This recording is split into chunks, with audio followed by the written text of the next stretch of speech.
Stewart explains that what the media has done in the last 3 to 4 years has jeopardized privacy by not allowing us to be private without being bothered, accessed, or humiliated directly. It's a risk that allows celebrities to make fools of themselves. Quote, I know that many ultra-high net worth families take on an enormous amount of pride about the fact that they're not in the media. They're not on the internet. There's a sense of pride around that. I know many ultra-high net worth families take an enormous amount of pride about the fact that they're not in the media. They're not on the internet. There's a sense of pride around that. But for families that don't understand that, there's an enormous amount of confidentiality and privacy that they take pride in.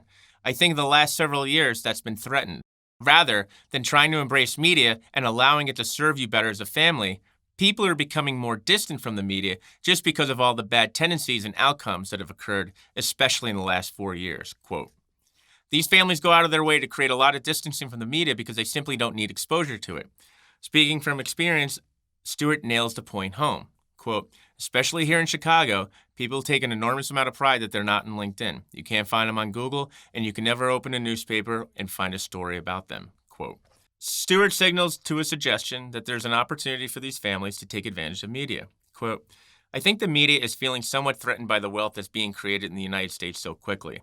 There's a double practice going on, where the families are separating themselves from the media, and the media is separating themselves from the families. If those two things came together under less than optimal circumstances, the outcome will likely be disastrous. Quote, he's right. A lot of the families I asked declined to be quoted in this book because of those very reasons. Optimism persists, as Stewart points out, to the Allen and Company Conference that's been held annually for almost 30 years in Sun Valley, Idaho, or the Aspen Institute in Colorado that's held every summer out in Jackson, Wyoming, which is the mecca for all that is media, with titans of technology and media attending for a love fest. Quote, I think right now, Stewart said, quote, even the media level has become so polarized and so divisive that there's no room for understanding. Quote, indeed.